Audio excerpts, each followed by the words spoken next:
It was Skyline D that took the game into the grand finals. Now we get to see who will join them. The battle between SunSky and NoHealer is up next. I am your host, Adrian Healingstad Archerlock, and joining me once again, we've got the future crew. We've got Sloot and Nagura joining on the desk for what can only be described as honestly my favorite team, NoHealer, going up against SunSky, who is Jack's favorite team, the Discipline Priest. I thought you meant us. We're your favorite team. Oh, well, I mean, I like you guys, but I mean, NoHealer, they've just been so entertaining. Your puns haven't, I don't know. Excuse me.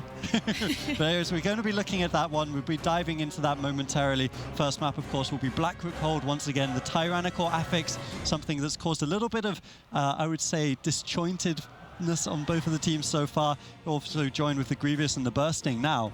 Grievous and Bursting, we talked about it a little bit. Very anti-healer, very difficult to deal with. With a Discipline Priest and no healer, quite frankly, on the other team, do you think they're going to swap up their composition, or do you think they're just going to really kind of struggle with this? I mean, we're basically in a situation where the past two games we saw no healer versus barely a healer, right, Jack? So it's going to be, I mean, there's no way they 4 DPS this. I mean, Bursting, Grievous, Caro is like the anti. Then again, you know, the last map we kept going, there's no way to do this. There's no way to do this. And they just kept doing it. So maybe they have something planned. Maybe they don't. But I think we're finally going to see Team No Heal perhaps kind of eke into the healing range. I'm going to be very, very impressed if they play without a healer. Like, I think it's impossible almost, but if they pull it off, then I'm going to be very impressed. The impossible team trying to live the dream. No healer are 1 game away from qualifying to that grand final. Of course, they're going up against SunSky though, and SunSky are the #2 team coming out of China. They're one of the strong competitions for even the Skyline rosters that we've seen already. And I mean, Nagura, I want to ask you a little bit about this because we just saw Seed of Triumphant, which is, I think most people would say, the hardest instance. How did you think the teams handled it this time around? I think they did pretty well, both of the teams. Of course, we saw the unfortunate wipe at the very end. It was pretty close, but I think they did it well. Yeah, it's a very difficult dungeon, especially if you run with 3 melee, because ranged are very, very good in that dungeon. Yeah, and we were talking about this at the start of the show, which was probably like 5 or 6 hours ago at this point, Sloot. It was yesterday. Yeah, it was actually yesterday, yeah.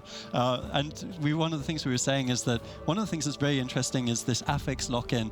And we were saying that it might be quite hard for the teams to prepare because there's so many different affix and dungeon combinations. But it seems like a lot of them have prepared this one pocket pick for when they lose, and it's been really beneficial to a lot of the teams. Yeah, you know, you're right. Yeah, there is a 7 affix variants that they could practice, but some of them really aren't as bad as others. I mean, you know, picking like Quaking or Volcanic is really not as dangerous as the Explosive or the Necrotic. So those are probably, I would say, some of the key ones that teams are really going to use to try to curveball the other team. So you're probably going to see a lot of repetition of that Explosive Necrotic theme, trying to increase the difficulty of that loser pick dungeon.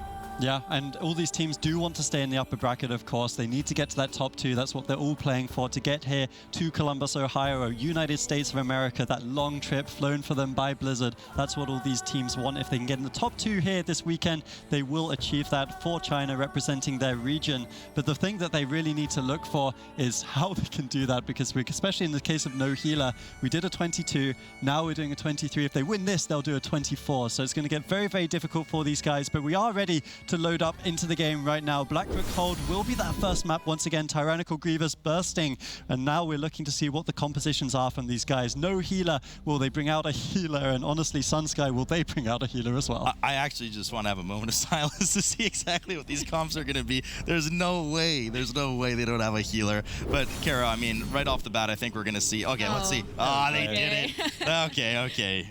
I don't even want to cast anymore. So we do see the rest of Shaman finally come out of Team No Healer.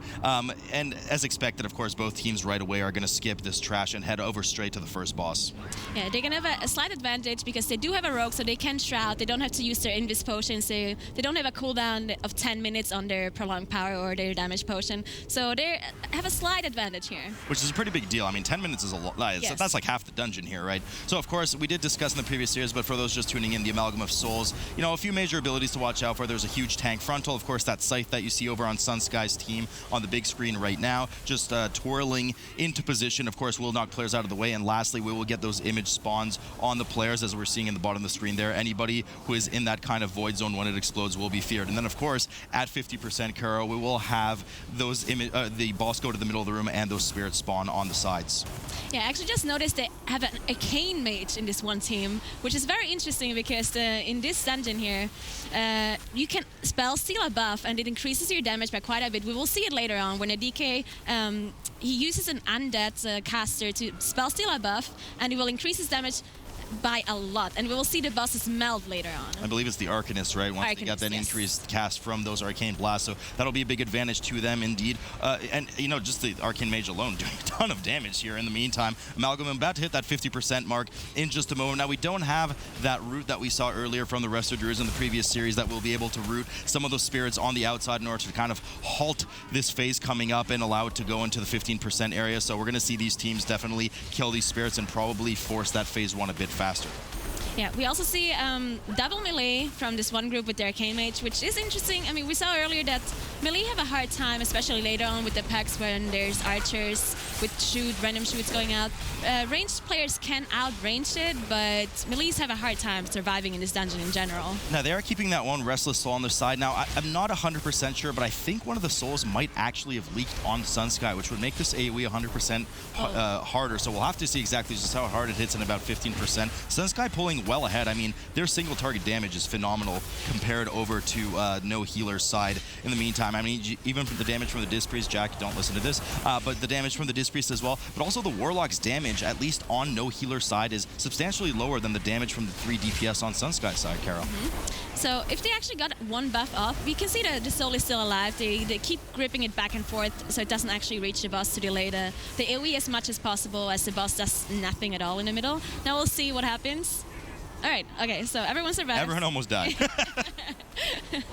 They do have a lot of AoE cooldowns with the disc bubble and the darkness coming out, of course, and the immunities. And probably that commanding shout from the warrior, too. Probably, yeah. I mean, we did see, I believe, that block from the mage just a bit earlier. NoHealer, of course, just now reaching that 15% mark in just a moment. Now, they've already gotten out of their phase. They've already had their explosion. You can see the boss is already meleeing and throwing that frontal around and those sights. Not a very great position there by the tank on NoHealer, forcing a lot of the players to have to move out of that frontal cone. In the meantime, Sunsky, of course, already defeating the boss, waiting for that RP. So already a pretty substantial gap that's forming between these two teams. Yeah. Now, obviously, the Blood Decay has still cooldown on their potion because they used the Invis pot earlier, so he's not going to be able to use Sky Step to pull the whole hallway down. And they're going to have a hard time to pull so much as well, because it's going to be a lot of bursting stacks, and they just blew all of their AoE cooldowns, so they're going to have a hard time surviving if they do a big pull.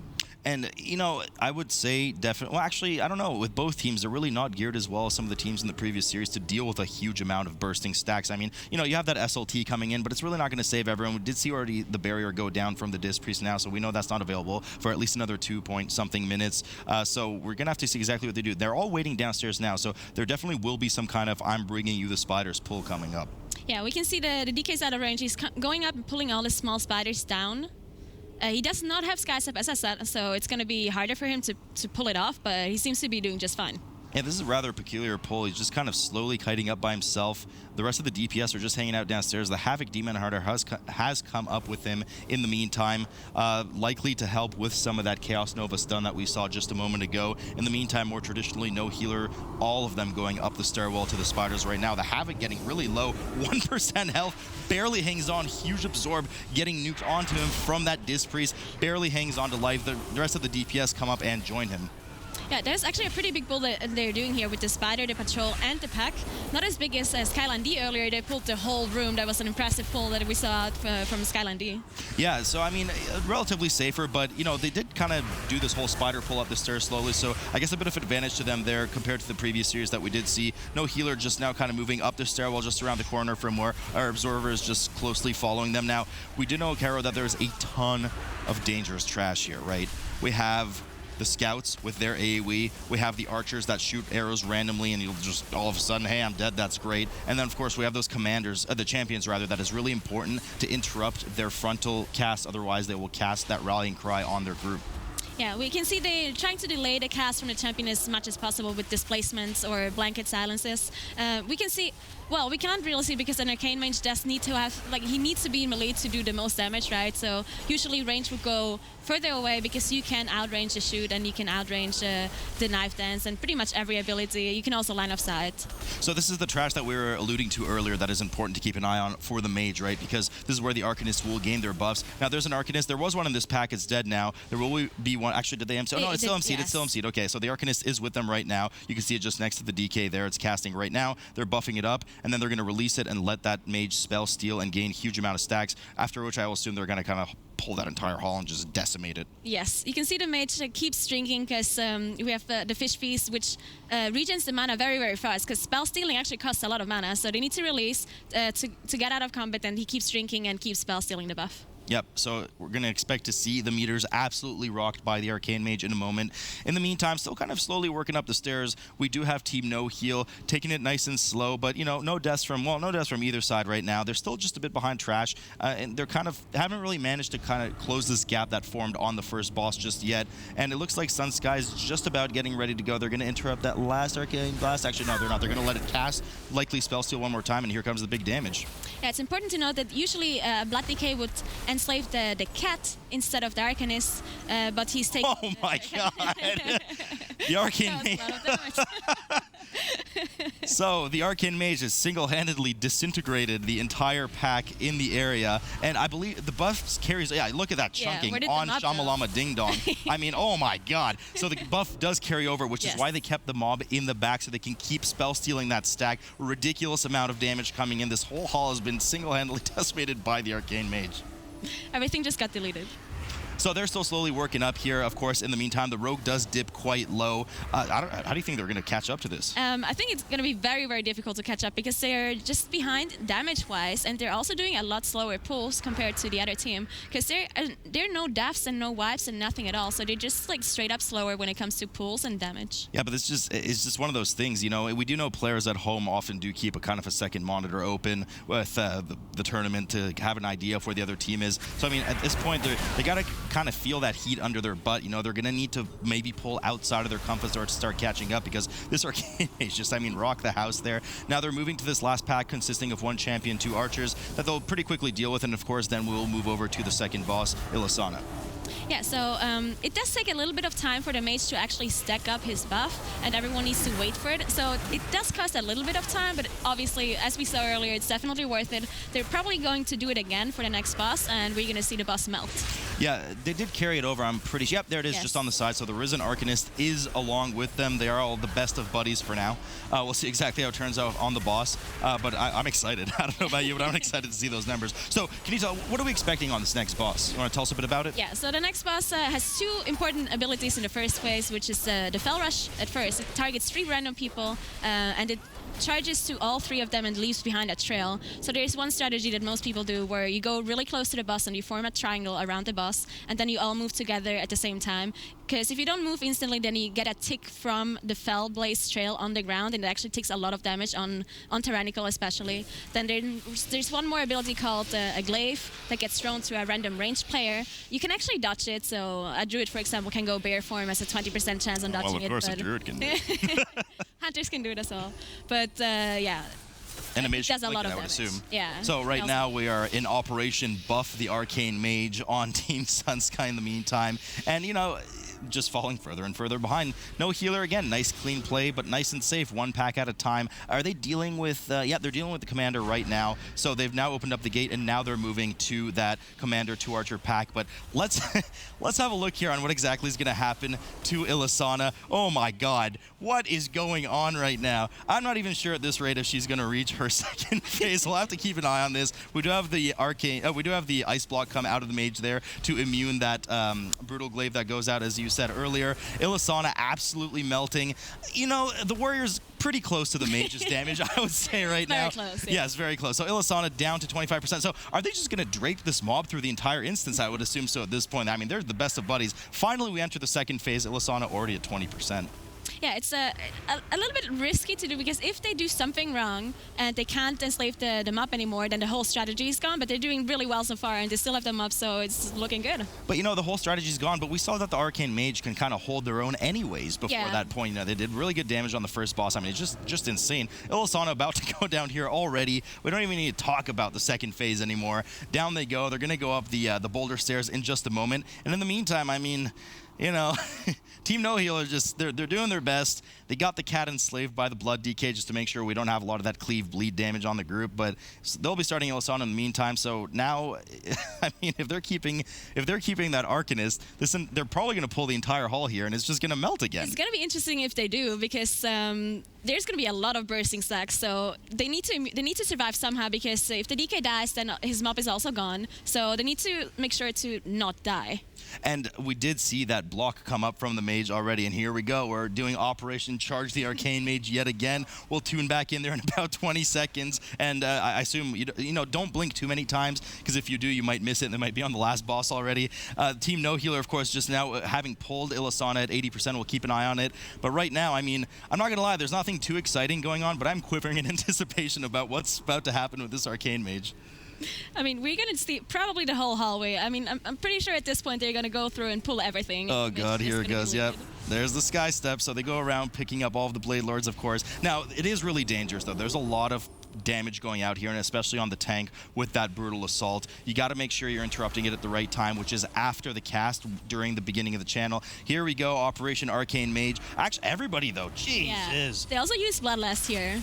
And did they? Yeah, okay. So huge amounts of damage going down in the group. They're trying to keep everyone as long as possible. They're all going to get eventually one shot by the Blade Lords are alive. Everybody survives all of the bursting stacks. Grievous is healed back up, and you know what? It wasn't even the Arcane Mage that was on top in the end. Yeah, just everybody. That was really well done. It might have happened that he missed the buff or he lost the buff. Sometimes it happens. You have to time it very correctly to keep the buff. So maybe it actually didn't work out, but it didn't need to, because the other two did so much damage. Yeah.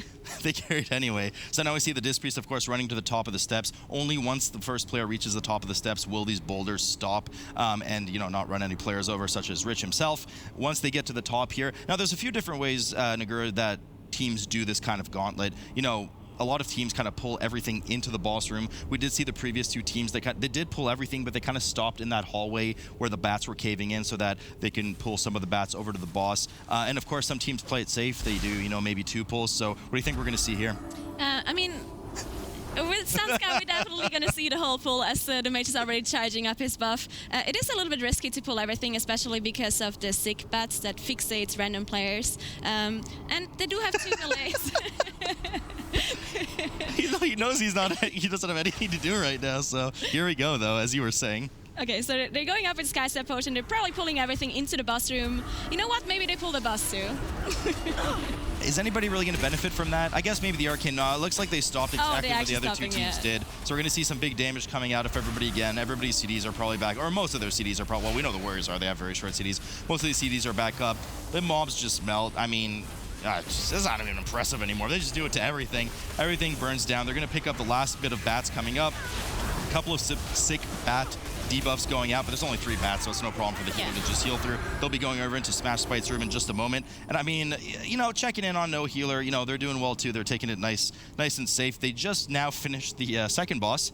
So everything we just talked about, they will now have to do in, I would assume, a slower fashion. They don't have this kind of Arcane Mage pumping. But to be fair, you know, as much love as we're giving the Arcane Mage, and obviously he did destroy the second boss and the second boss trash, it really was also the Havoc and the Arms Warrior that carried a lot of the trash coming up to here. Yeah, they definitely did a lot of AoE damage. Both of them melee did really well. And we also have to consider that they have to play the mage in the next 2 dungeons as well. So maybe the mage is not going to be as good in the other 2 dungeons as he is in Blackrock Hold. True, but they do have the opportunity, if needed, to swap to Fire. Mage. Yeah, so assuming he can play different specs, you know, they will have that opportunity. So here we go once again. The Arcanist building up those stacks. We hear those spell steals going off for the Arcane Mage. We're going to have a little bit of a drink right before the boss, and then they're just going to hit it hard. Now, they don't have Lust on this boss. In fact, they're probably not going to have Bloodlust for the rest of the dungeon at this point, at this pace. The mage does have Bloodlust, so that's all that matters anyway. Oh, true, because of the ring. Yeah, that's absolutely right. And that is probably all that matters, actually. Absolutely right. In the meantime, NoHealer, of course, moving around the corner. They're just preparing to do that big pull with all the Blade Lords there themselves. We'll have to keep an eye on how they perform there. They won't, I don't think they'll have just as much damage in terms of AoE burst as Sunsky did. So hopefully they perform cleanly as well. Smash Bite now being pulled. We're likely going to, yep, there it goes. Okay. So once again, Smash Bite. Oh my goodness. This is, what is this? Is this an alpha patch right now? What's going? Is this tuned properly? So once again, Smash Spite going down the rabbit hole. I mean, in the meantime, NoHealer's doing really well too. They did do a really big pull. They did pull the whole hallway. And they did well as well. Yes. So they have only 2 of the Blade Lords left. A lot of damage going out. Ooh, we do have that perk proc, if I'm not mistaken. Oh, the tank does go down. Now, 2 of them go down. They do have a bit of those Blade Lords left over, so hopefully they can clean that up without having a reset on them. In the meantime, Team Sunsky Arcane Mage doing a ton of damage to Smash Spite. I didn't know you can 2-man dungeons. I mean, could you have just brought 2 Arcane Mages, right? And another DK, technically? I mean, that's like, you're not going to do that, right? Because there's class lock, but I mean, you could just get ridiculous for this dungeon specifically. Nonetheless, Smash Spite about to go down 13%. Looks like the mage has slowed down a bit. Presumably the buffs at this point have worn off. And I would assume that, I mean, why not? They're going to just keep this Arcanist all the way upstairs to the next boss. Yes, they will. I'm kind of speechless, I'm not going to lie. So NoHealer now, they did recover. They didn't have a full wipe from that trash pull. They're going over to the stairwell where the boulders are. Certainly don't want to be run over there. Smash Spite 2%. They'll go down in a moment for Sunsky. I mean, at this point, only a wipe, maybe even 2 or 3 wipes, is going to put NoHealer back in favor to win this match. Smash Spite finally goes down, and I would assume, Kara, that they're going to probably pull this entire hallway up towards Dentalian. Yes, that's what we most likely are going to see. And the maps are not a huge problem as long as you dodge this jump on the floor so you don't get stunned. And the tank obviously gets a lot of damage too. They're charging up the mage again, and it's probably going to destroy everything again. Yes, so there's a bit of danger on this trash pack. As you said, those Raven's dives do need to be avoided. It is a 5-second stun, and it doesn't DR, so if you get caught in a chain, I mean, you're just there forever. But also on the tank, we do have that coup de grace. Did I say that right? Yes. We do have that coup de grace that does hit quite hard. It's a very lengthy cast, but because it's such a lengthy cast, it's more than enough preparation time for that DK to get Vamp Blood, maybe an IBF, whatever they may need. So it looks like they're Sky stepping up. They're going to grab everything, and we're probably going to see Team Arcane Mage blowing it up yet again. We do see, of course, here that they're finishing up.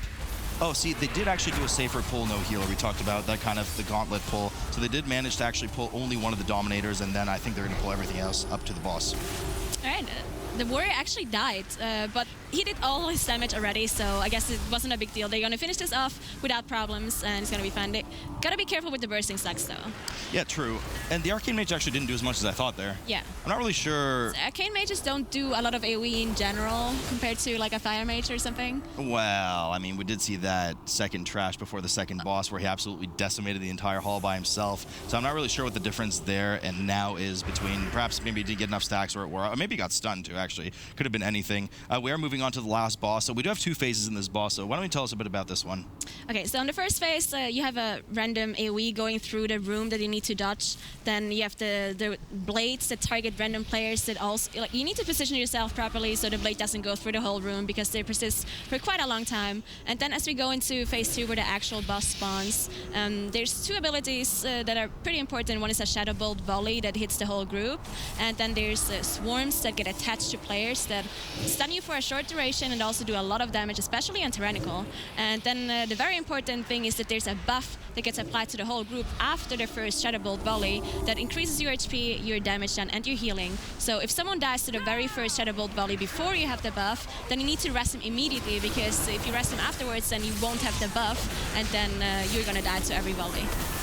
And let's just have a moment of silence here to appreciate what's happening right now. Okay, so we're already moving on to the second phase of the fight. Now, by the time we actually enter the second phase, of course, the buffs will be gone from the Arcane Mage. So they spend a bit of time there just to make sure they get to that second phase. So as you mentioned, though, the most dangerous part in this fight is that AoE Shadow Bolt Volley before the buffs are applied, because the second phase, the Dentalian Axe of this entire boss fight, is tuned around having that buff. So that very first round of AoE Shadow Bolt Volley is hitting players as if they were to have that buff, but they don't yet. So we're probably going to see the barrier go down, you know, rallying cry, everything going down. There it is right now. Everyone survives, no problem. Now they'll get their buff. You see it, there we are on the raid frames, and now it's just a matter of grinding the boss down. Yeah, I'm actually impressed that the mage did not even ice block. He was probably saving it for a swarm later on, or maybe he didn't have it at all.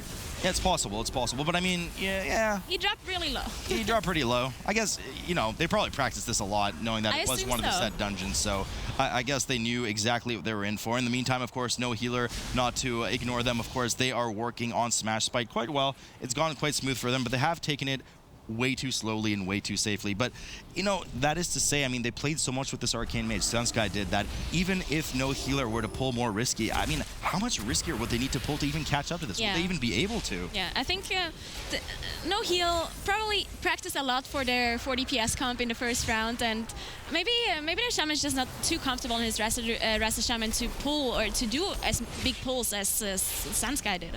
Yeah, no, absolutely. A lot of chunking damage going on there from Team 14 Sunsky, of course, with those AoE Shadow Ball volleys. This hill hit very hard. I mean, this is a 23 Tyrannical right now, so lots to watch out for. The Warrior dipping really low, already at 4 stacks, having a lot of trouble getting out of the Grievous stacks from some of these players for the Priest right now. Of course, the Arcanist is back out. I'm not sure if they're stealing buffs on purpose or they've just lost control of it entirely. I think they just lost control at this point. It's actually casting on random players. Yeah, okay, so they'll have to be careful with that, and they do need to kill it, of course, because they're missing that 1% for Trash. Smash Spite in the meantime at 30% for Team NoHealer. Dentalianax, they're just giving it their all to try and kill him before he enters another Deathlord's Guile. I think they'll manage. It's still going to be a while until he goes down, so, and dots also keep ticking, so I think they got it. And that's that. Team Sunsky with a dominating performance, thanks to that Arcane Mage. And you know what? I mean, look, I give credit where credit's due. The Arcane Mage performed really well. Oh, they did get the final phase. We spoke too soon. Oh, well, I'm not standing back up. I'm keeping on sitting down. I'm pretty sure they'll get this. The Warrior does go down, though, but they're in a very safe position right now. I mean, they just need to sneeze on the boss when he spawns, and they're good to go. They're not even resting him. Nah, how embarrassing. Well, I mean, he did hold his weight at some point. Some of the pulls the Mage didn't seem to take over, but definitely a convincing victory for Sunsky. And I mean, I personally, I try and learn something at least from every single MDI. I definitely learned the power of Arcane Mage. I mean, honestly, I was trying to figure it out, but the concept was a bit arcane to me as to how he did that much damage. But well played by Sunsky. Good, I guess, mechanical ability to like know where you can take that advantage. But like you say, the characters are now locked in, so they will have to lock in the Mage. Whether it's Fire or Arcane in the next instance is something that they'll obviously have the choice. But going up against NoHealer, we'll have to see where we're taken to, honestly, in this next game. I mean, at this point, I feel like they haven't really practiced for losing the first game, so I'm not sure what they're going to pick, especially, I mean, it is a mage, and there's definitely some dungeons where mages aren't as great, so maybe they're going to look for a dungeon like that. One of the things I do want to say, because I asked in my ear, obviously we have DPS recount, I wanted to know what the overall DPS was of the Arcane Mage in that instance. Do you guys want to hazard a guess as to what the average was? Percentage-wise? DPS, so what their overall DPS was across the entire instance. I'd say 6 million. Yeah, I say like 8 very close. A little bit closer. 7.5 million across the whole instance. So very, very impressive. But I think the Warrior was pretty close as well. He's probably doing like 2 or 3 million on some of those AoE pulls. He was reaching like, what, 16, 20 as well. So crazy, crazy stuff coming out of these guys. But NoHealer on the other side, they also had quite a clean run. It was nice to see that they could adapt over to that Restoration Shaman, because Sloot, we were saying, if they didn't have any healer, they were really going to struggle on this one. I mean, they wouldn't have gone to where they were on that map without a healer, but it was, you know, they played well, and I mean, I mentioned it to Nagura during the match. They played well, safe, 4 deaths, you know, a bit of sloppiness here and there, but it was too safe. And even if Sunsky didn't have that kind of, well, to a certain extent, cheese with the Arcane Mage and that huge amount of damage coming in for some of the packs, I mean, I don't even know if at that point, if they just cleared normally as if it were a Fire Mage, if they would have even had enough damage to catch up. I mean, everything was just a bit too slow. Yeah, it did feel like that a little bit. I mean, I definitely think that even without the Arcane Mage, you get the feeling that the Arms Warrior and the Havoc Demon Hunter were pulling their weight. But we are 1-0 in the series now. Sunsky able to pull up in that first one. They lit up the sky, honestly, on Blackrock Hold. Now we'll go over to NoHealer. They have the choices of the affix and the map going into the next game. Can they reverse sweep the series? That's what they're looking to do if they are to qualify to this upper bracket grand final. Both these teams are just 2 series away from getting to the top 2. That's where they're going for, and we'll find out who makes it after this quick commercial break.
Good strategies coming out of Sunsky as they do take the first game. Now they are 1-0 up, looking to advance to that global final, join their brethren from the sky.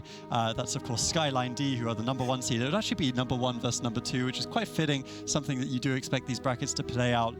I am Adrian Healingstad Archerlock, of course, your host for the weekend, and joining me, we still have the future crew. We have Sloot and Nagura, and it was actually quite fun listening to you guys cast. I mean, your guildies, like, you were working quite well as a team. You can see why these guys killed Argus about 4 months before I ever will in that last one, but great stuff on the day. I'm sorry.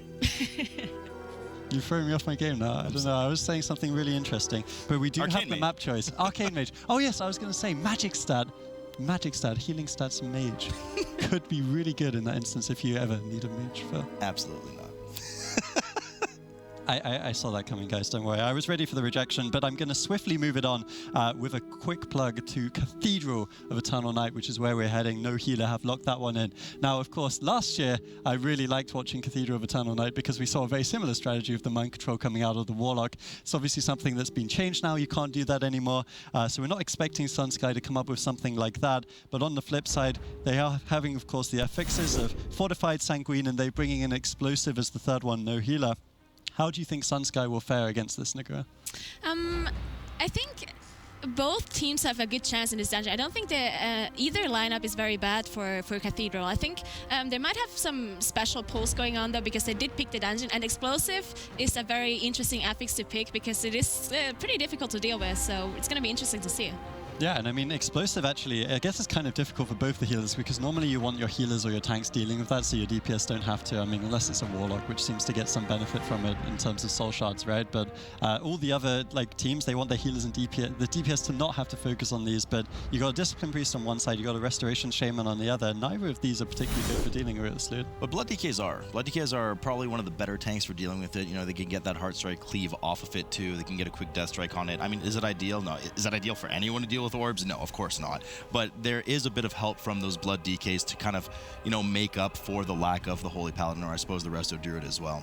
Yeah, and NoHealer, I mean, they kind of have to throw a curveball at this point. Yeah, it's a Resto Shaman and a Disc Priest, and I think both of them are pretty bad at killing Explosive. At least a lot worse than Holy Paladin is, and a lot worse than a Resto Druid is too. So it's going to be interesting to see how to deal with those explosive orbs. Yep, and of course, NoHealer are against the wall here. They're 0-1 in the series. They need to win the next two if they are to advance to that grand final. But I do want everyone to remember that not only is this like an increased kind of like, we have the whole weekend for China, right? Because we are going to that double elimination. So all these teams that have lost today, you haven't started seeing them just yet. We will actually be heading down to the lower portion of the bracket after this, but you want to be sitting high and mighty, right? You want to finish out this series if you're Sunsky, go up and prepare for that series against the #1 seed tomorrow, and they're in pole position to do it, Sloot. Yeah, and I mean, not just that, I'm going to add on top of it too, and you mentioned at the beginning of the cast, is that prize money as well. That's incentive. I mean, it's just a bit of money, and it's also that statement that some teams like to have that, hey, we're here to win. We're here to make a statement too.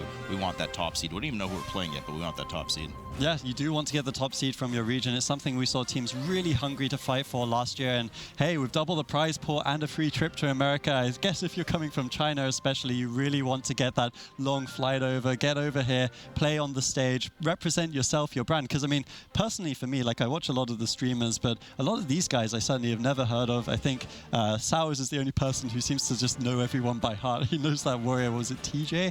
I think he was super impressed by him. But I mean, I haven't seen most of these players playing, and it's just really cool to think of the idea that they're playing some really wacky compositions. We can see them, we can interview them, we can talk to them about why they're playing this, and we're only a few months away from that should they qualify, Nagura.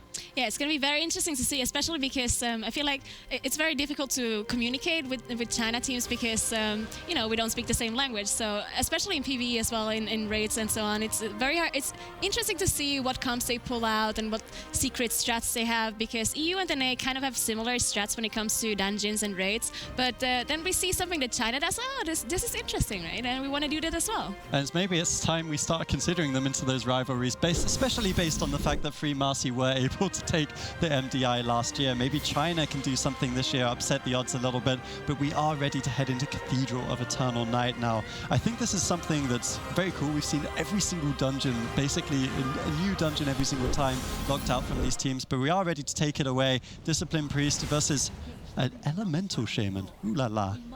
They are actually going with wow. They're going back to their team of no heal. They're sticking true to their name, Nagura. So we'll have to see how that turns out. I mean, you know, there's not anything really too testing if they play carefully and deal properly with everything. You know, they don't have that pressure from Grievous or Bursting on this map right now. We're dealing with Sanguine, and we're dealing with, of course, the Explosives. So as long as they kind of stay on top of everything, technically they should be okay, but there's a bit of scariness coming in, especially with some of the later bosses with some of that pulsing AoE damage. Yeah, especially the last boss does quite a lot of AoE. It is fortified though, so it is probably handleable, but it is an elemental shaman, and an elemental shaman doesn't actually have a lot of self-healing or defensives going on. That's why we don't see a lot of elemental shaman. Yeah, I mean, part of their success with the previous 4 DPS maps that we saw in their previous series was the survivability of those demon hunters, and of course, you know, the rogue and the warlock, obviously the blood DK. But yeah, that elemental shaman is going to have a bit of a struggle, especially during that phase. But nonetheless, we have a while to go before we get to that point. Both teams dealing with that mini boss. Dual Zac, of course, Sunsky already going past it. They're getting ready to pull some of those patrols with those Fellhounds, whilst in the meantime, NoHealer dealing with Dual Zac as we speak. I think Elemental Shaman is actually quite good at killing explosives, now that we talked about it. And yeah, maybe they have an easy time killing them, especially with the Warlock also gaining damage. The Rogue already die, going, yeah, we just had the Rogue die already, so 1 death on the board, 5 seconds. Elemental Shaman are very good at dealing with those explosive and deal. They're good with AoE burst damage, but they're also good at dying to a lot of mechanics that other classes wouldn't in the scenario of no healers at the moment. So again, I mean, you just keep saying it, I keep thinking about it. We're gonna have to see. We have another, oh, that was actually, I thought he died for a second, but the Arcane, actually, he did switch to Fire. As Fire Mage, yes. So it is now a Fire Mage. He got so low there. I mean, like, I thought he died. I was about to announce a death, but no death nonetheless. So do you keep trekking for a pretty big pull here, though? Yeah, that was actually a really big pull, yeah. Actually, no one is abusing the bubble here for the haste. It is fortified, and the bubble does a lot of damage. It actually got changed, so it scales with the level now. It's probably going to hurt a lot if you stand in it. And those mobs do a lot of damage in general, as we see those Fellhounds jumping around. We see the healer actually die to one of those jumps, as the Fellhounds jump to the furthest target away and cast an AoE fear. But the jump does a lot of damage, especially on fortified, so we saw the healer actually go down. Yeah, I mean, we're going to have to find out who let those dogs out a bit later, but the healer does release and is running back desperately. We do see the mage drop as well, unfortunately. That's another 5 seconds on the board for them. So while they will be able to clean up this pull, it was definitely a bit sloppy. Keep in mind, we do have Sanguine now. Not the most dangerous affix, but certainly a bit of a pain in the butt in terms of having to constantly kite mobs, grip them out of those pools. Those pools, of course, for those at home, of course, do damage to players standing in them and also heal mobs that stand in them, so you constantly want to be moving around in the meantime. No healer in the meantime, of course, moving in the same part of the hall. I think no healer, actually, that's why it took them so long to kill those that first trash pack. I think the mini-boss actually stood still and casted a shadow wave as the mobs died and healed himself up. That's why it took them so long to kill that mini-boss. Oh, that's devastating too, because the healing from the Sanguine, of course, is percent HP. So if there's a mob with a massive health pool, could even be a boss that stands in that Sanguine, it'll take a huge amount of health back. Now, we do see what is commonly seen from teams these days in the Cathedral runs, the Invis past these 2 packs of trash, 2 to 3 packs of trash, depending which ones they decide to skip, but certainly that last one there, they will appear back on their stairwell and pull that 3-pack in that doorway. Yeah, so we used a lot of Invis potions here. It's interesting because most people actually manage to have a druid style through, or just a healer use the Invis potion and everyone else die, and then you can rest everyone up. The tank actually died. I'm not sure if it was to reset something or if they actually I think it might have been on purpose. I think the tank actually might have pulled to the side there and then get rest upstairs. Now, the remainder of the team, of course, is cut off by this incredibly slow patrolling Walker, aptly named Walker, not Runner. So they are very slowly moving past, after which they have res the tank on the other side. They're going upstairs, and now we're coming over to Agrinox's room, the very first boss of the dungeon. There's a lot of dangerous trash in here, especially with those flowers that kind of chain onto players. Yeah, it's going to be interesting to see if they do a very, very big pull and just pop all their colas and try to blow everything up. But if they do one mistake or they don't interrupt one of the abilities, they're very, very scary abilities here in this trash. There's roots that pulls you in. There's a cast that if you don't interrupt it, it's like a rain, an AoE on the whole group that can kill you very easily. There's also heals going on, a lot of things to interrupt. So the Shaman does end up going down, unfortunately, on Team No Healer. So just that survivability element versus the other 4 classes in the group coming through here. So we do see a fairly sizable pull, one of the double pack plus the Pat coming in from Sunsky here. And as you mentioned, if they wipe here, it's absolutely devastating.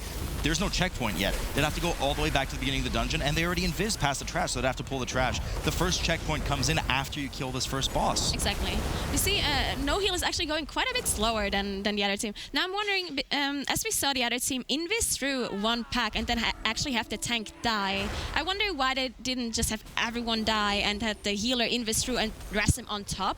Then I think it would have actually saved them a lot of time. Yeah, because of the pot CD, they wouldn't have had to use that 10-minute CD. You're absolutely right. So and that's a rest anyways. Yeah, no, you have a very good point there. Pulling up the rest of the trash here. Now, they want to kind of be careful where they kill this trash because of the Sanguine. Teams typically like to pull Agronox over towards this stage area so they can deal with the flowers that he spawns a bit later. So you can see they're kind of pulling them a bit to the side to make sure that they have space for Agronox, which I presume they'll pull it to, but, you know, maybe they won't. We'll see in a moment. In the meantime, of course, still dealing with trash downstairs. Team NoHealer still going at it. They're only one death behind, but as you said, they're moving really slow. I mean, they have to, you know, they have to like take it really carefully. The Shaman unfortunately going down again. Not actually, did he onk there? I believe he actually I believe so. Yeah, so he used his onk there. Not gonna have that available for another 30 minutes if I'm not mistaken. The Vilebark Walker going down in just a moment, and in a moment they will be pulling Agronox here. I think one interesting thing to notice is that they actually did not skip the trash, so they're actually going to be ahead in percentage. And it looks like looks like Sunsky is quite a bit ahead, but it's really not because the other team pulled way more trash. Okay, you're absolutely well. Yeah, no, you're right.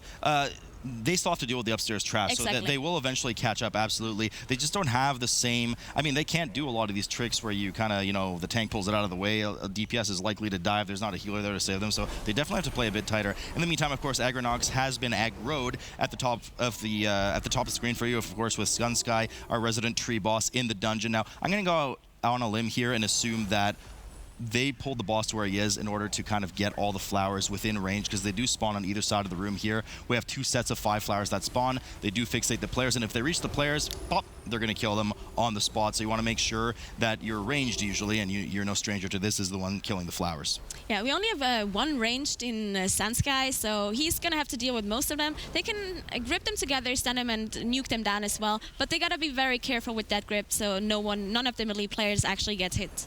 Absolutely. So they do a good job there. They actually AoE grip all the flowers in, AoE stun them, and finish them off just on the spot. Now, one of the most dangerous aspects of this fight is not even Agronox himself, who does do this kind of increasing pulsing damage on the raid. You can see that kind of little mushroom icon. It now reaches 4th stack, does go up to 5, but it's also actually that succulent lasher that is spawned under the boss. It actually melees harder than the boss on the tank and does that kind of secretion explosion that you want to kind of just, as soon as it spawns, you stun it, everyone turns to it and kills it.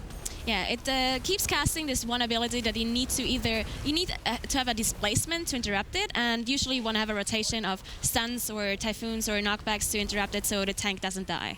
Yep, so they have dealt with both sides of the flowers. One last succulent lasher there. I assume that they're going to kill it off. Yeah, they're going to kill that last one off. If one more spawns, they're probably just going to off-tank it in the meantime. Once they do kill Agronox, as we mentioned, they will be able to get the checkpoint here. So should any player die, especially after this boss room, quickly after this boss room, they'll probably just res and run back up. In the meantime, of course, NoHealer finally reaching Agronox's room, cleaning up the rest of the trash. They've actually moved quite quickly through this trash room right now, and they'll soon also pull Agronox. Yeah, so they're quite a bit ahead in percentage. They do have a rogue, so I assume that they're going to skip something later on with Shroud. I would assume at the very end when there's a mini-boss in front of the last 2 bosses, because that trash is actually quite difficult to deal with. Indeed it is. So they're going to wait for the pat here, as most players do on live servers that we see. They want to just kind of jump over that ledge and head right up the stairs in a moment, where we're going to start getting towards the second boss of the dungeon. We're going to have a lot of those kind of book throwers and, of course, the imps as well that need to be interrupted, pulled. Now, there's a lot of casters here and a lot of mobs that kind of move very slowly, and we do have that Sanguine combination. So they're going to have to, and we don't have the lovely Boomkin beam here, which is actually really helpful on this trash. Yeah, okay, so all those imps, if they get a cast through at the same time, it actually does a lot of damage, as it is fortified as well. So we'll see if they have a mass grip, if they pull everything together. Oh, it seems like they only pull one side. Maybe they do a big pull inside the room and actually pull a lot of goblins. I actually don't think they pulled either side. There's 2 imps that patrol between the 2 sides. They just went straight up the middle, pulled those 2 imps into the next room, and as you said, they pulled a massive amount of imps into the middle there, and they're going to have to make sure to use their Blood Elf silences, and oh, that's a lot of damage up on the raid, and they pull Gazer Axe, excuse me, as well. Now you want to make sure you avoid that swirl on the ground. That is a one-shot, especially in this fortified setting. Yeah, so this mini-boss does one important ability where you have to turn around. If you don't turn around, you're most likely dead. Yeah, and then it does a ton of pulsing damage on the raid. Now, if I'm not mistaken, you can technically outrange that, but it is so far that you can't DPS either. So it's either kind of outrange it, don't do DPS, or you do DPS. I think a Moonkin might be able to be in range, and maybe a Hunter, but not some of the other range specs. Nonetheless, they are all well within range. They're barely keeping up with those fell explosives. Want to make sure those don't explode. Those are about 50% max HP on the raid. So even the DH peeling off, making sure they're dead, and then coming back in to DPS Gaze or X. It's also difficult because if you do outrange, if one player outranges, then the other team, like everyone else, gets more damage by it. So it's kind of scary if one outranges and everyone else is taking more damage. And I mean, look, we got to give credit where credit's due right now. Agronex falls over for Team NoHealer. They did, I mean, they did quick work of him. A lot of damage coming in from that Elemental Shaman because of all that chain lightning from those ads coming in. I mean, just they moved to that really quickly. Now, the death differential isn't too bad right now. Only 2 deaths between the two teams. And honestly, it seems like Team NoHealer is kind of slowly starting to catch up here. They're probably going to decimate this next room, which is consisting of just a ton of small mobs, as we saw. Yeah, it's going to be interesting to see if they actually pull the whole room as Sunsky did, because if they do, then they're going to catch up percentage-wise, and they're actually going to be ahead. Yeah, no, absolutely. So they do pull one of the side of him. They're taking it a bit slower. We'll see if they pull everything else together after. Now, the DK did not use Gorfien's Grasp Breath, the AoE grip. He only gripped one of the imps closer in. They're kind of AoEing everything together. We do see a bit of a punt there, likely from that Thunderstorm from the Shaman, and then likely they will be going into the next room. And I wouldn't be shocked, as you said, to see that huge AoE grip in the next room. In the meantime, Sunsky dealing with the bit of trash around the remainder of the room prior to pulling the second boss. It's going to be scary with the mini-boss, as they don't have a healer, right? So the AoE after the turnaround is actually going to be quite intense. And he's actually quite close there. Yeah. I don't think they want to pull him right now. It doesn't look like that would be their intent, but they are nuking it. And, you know, this Elemental Shaman is putting out a lot of damage. I mean, like a substantial amount of damage on their AoE packs. Pretty frequently too. I mean, it's not just like a every 3 minutes kind of deal. Nonetheless, Sunsky moving over to the second boss. I'm a bit worried about where they decided to put their Sanguine on the side, because this boss does throw the weapon down and then kind of do a charge out to the edges. So if they make him charge too far and throw him one of the bookcases, he could maybe get a tick of one of those Sanguine. Pretty far-fetched, but they have to be careful in which bookshit they direct him in. So tell us a bit about this boss. Okay, so this boss does a charge on a random player. You can immune it, which they don't actually have that many immunities here. I mean, they do have the mage you can block. I'm not sure if the Demon Hunter is running the immunity or not, but if you can't immune it, they also don't have a Holy Paladin. Bob helps as well, so this priest unfortunately doesn't have that. So you have to go behind a bookshelf, as you see there. If a bookshelf gets destroyed, then it spawns 2 ads that need to be dealt with. They cast something that needs to be interrupted. It's depending on which bookshelf you charge into, there's different mobs that spawn. If a cast goes through, there's some nasty... We saw the whole group just had the slow debuff on them, which can be difficult because he does an AoE around him that if you stand inside it, you're going to die. So if you're slow, then you're melee and you're not mobile, then you might actually not be able to get out of it. Now, there's a bit of a trick here that this team did as well that I've been seeing players lately do. You don't actually have to go behind the bookcase. You could actually hug into the bookcase in the front of it, and the boss will actually impact the bookcase before the player, and then they'll be safe, so it doesn't have to, you know, run as far. You don't have to run as far. You get a bit of extra damage in. There go the books. The boss dies quite promptly, and then moving on, of course, we have this massive imp pull here, which is not dangerous because about 90% of those imps go away, but they do spawn explosive orbs on their way out. Oh, yeah. We're probably going to see them line of sight the explosive orb on the pull. Some teams, well, at least on live service, people forget about it. They go in, see a million explosive orbs, and then they die. But yeah, if everyone stands outside here and just waits for the pull and waits for the imps to go and just waits until everything is exploded, then it's going to be safe. So we were talking about for Team NoHealer, how are they going to deal with Gazerax? It looks like, it actually looks like the Elemental Shaman just got the hell out of there. Yeah. Ranged it completely, no damage in on the Elemental. They finish off Gazerax, and now they are also rearing to pull up. In the meantime, here, of course, we're seeing a lot of damage coming out from some of these mobs and the explosives for Sunsky. The Disc Priest does go down, but of course, we do have a checkpoint now in the second boss's room, so they're able to just res up right away, not waste that battle res, and get right back into the thick of things. Yeah, so they actually did not line of sight. They just all charged in and they weed them down. We saw a lot of explosives go off, and I'm pretty sure the Disc Priest died to the explosions. Everyone else is quite a bit defensive cooldowns, while Disc Priest is a little bit more squishy, so he ended up dying, but as he said, there's a checkpoint, so they didn't lose too much time. Well, we still have Cauterize on CD for that mage, so we're gonna have to keep an eye on that. Now, moving upstairs, we're having kind of, we are in a fortified setting, and we're having that really dangerous portion of the dungeon come up with the kind of Spider Queen coming up and all those spiders. Now, we have a couple more pulls before that. We'll see exactly what they have to pull, and they don't have to pull much at all. I mean, they're already at 90%, keeping in mind that we do have the percentage from those 4 bats between the 3rd and 4th boss, which we'll get to a bit later. later. But they do pull typically, obviously they need to pull the patrol up there to one of the sides with the small spiders. They'll easily hit the percentage they need here. Yeah, so we see them pull the 3 mobs down, which are actually quite scary because they keep casting an orb that goes into a random direction, and it does probably one-shot you if you get hit by it. But if you stand up the stairs, then it actually goes through, like goes underneath you, and you don't get hit. So you're totally safe if you stand outside. So only the melees have to be careful about it. Right, sure. So it has no Z-axis. The second boss already dead for Team NoHealer. So I mean, they're just burning through it. So as you said, of course, they do start the event here. They pull the imps and immediately LOS those orbs to make sure that they don't all die right away. Moving up here in a moment, you'll see that there's a lot of poison stacks on the tank, stacking up to 5. It does a ton of damage now. Anybody who can dispel poisons will obviously have to dispel it, but they don't have a paladin tank, they don't have a druid, they don't have a paladin, they don't have a monk right now, so nobody that could dispel those stacks off of that blood DK. So that's just a ton that they're going to have to heal through at the moment. It's probably going to be problematic for Team NoHealer as well. But coming up here, we're going to have this kind of Spider Queen that starts with 3 spiders, and then periodically will spawn another 3 as the fight goes longer and longer. Yeah, as you said, the spiders apply this poison debuff for every melee attack, so you got to be careful to not pull aggro as well, especially the group without a healer. If a DPS pulls aggro and gets a poison stack without a dispel in their group at all, it's going to be very, very difficult for them to deal with that. Right, and of course, you do want to make sure, so they're moving up. Yeah, so Team NoHealer moving up right now. Are they pulling everything? No, they're not. Okay, they're not pulling everything with her. So you want to make sure also that you're not too far away from Nalasha right now, because she will blink to one of the far players, and then she does that kind of huge frontal cone. So the closer she is when she blinks, as we see here, the easier it is for players who are then slowed to kind of go around safely to the sides and not get nuked. They actually end up pulling everything together here. Wow. Likely they're popping everything. That blood DK is barely holding on there. Manages to get a heal off. In the meantime, the Shaman is about to go down to health, yo-yoing up and down right now. They're barely holding on. The Shaman finally does go down. The blood DK does manage to stabilize, but there's just orbs going off everywhere. Tons of damage going out. Spiders going down. It looks like this is likely going to be a wipe. They're not able to stabilize with all those orbs going out. Oh, yeah. Yeah, so the tank goes down. Everybody goes down. It's going to be a full wipe for Team NoHealer. They'll have to release at that second boss checkpoint. In the meantime, of course, Sunsky looking very stable.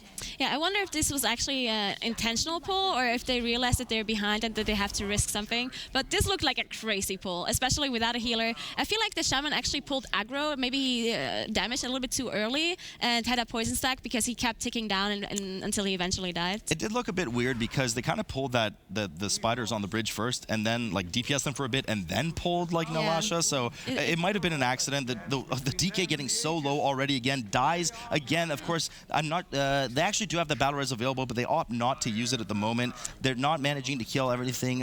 He's the only one with a battle rest, so. No, they have the Warlock as well. Oh, they do have a Warlock. Oh, yeah, true. But they're probably in a fight in real life right now, so you're probably opting not to help his buddy out. We do have another death, and I mean, this is getting really messy. And this is, I guess, that impasse that we were expecting. This is just one of those limits that you kind of need a healer here, and it's just not working out so well for them. Sunsky, in the meantime, of course, moving on to Domitrax. So why don't you tell us a bit about that?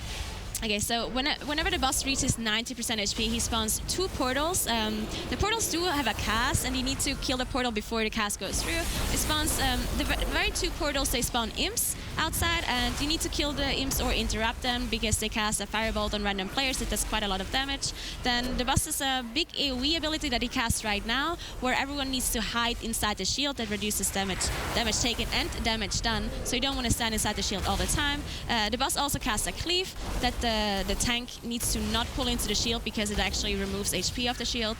And then he will also cast another set of portals when he's on 40%? 50%. Yep. So you want to time the 50% properly, that you don't push him right before he does an AoE, because you don't want to hide inside the portal, inside the shield while the portals are up. Especially because from the first set of portals, we do know that the imps come out, which do a lot of damage, but they're easier to handle. You just interrupt the tanks or have them. Now, the second set of portals contains much more dangerous mobs. You do have those mistresses come out that you can, of course, grab aggro as a tank, but they'll occasionally do this kind of shadow whirlwind that will punt players away. So if you have to hide in the portal while he's doing his AoE and then the mistresses come in, well, you know, that's going to spell disaster. Somebody's going to get punted out of the middle there if the tank can't survive on their own on the outside. Doing a good job there to drag the boss over to the portals and cleave them down. And not too far from now, you know, they're really going to have to deal either with those mistresses, CCing them, stunning them, and then hiding while they stun them, or just making sure they're dead. But here's the chaotic energy now.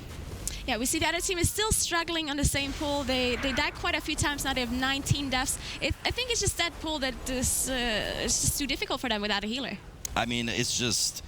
Nalasha is just the queen of spiders. It's very dangerous. You know, she used to work as a web designer before this, but apparently her job as one of the mini bosses in this dungeon is actually working quite well. In the meantime, Domitrax, they do well, as I alluded to earlier. They do Chaos Nova stun those mobs prior to hiding from that during that chaotic energy, finish off the mistresses, and they should have no problem finishing this boss off now.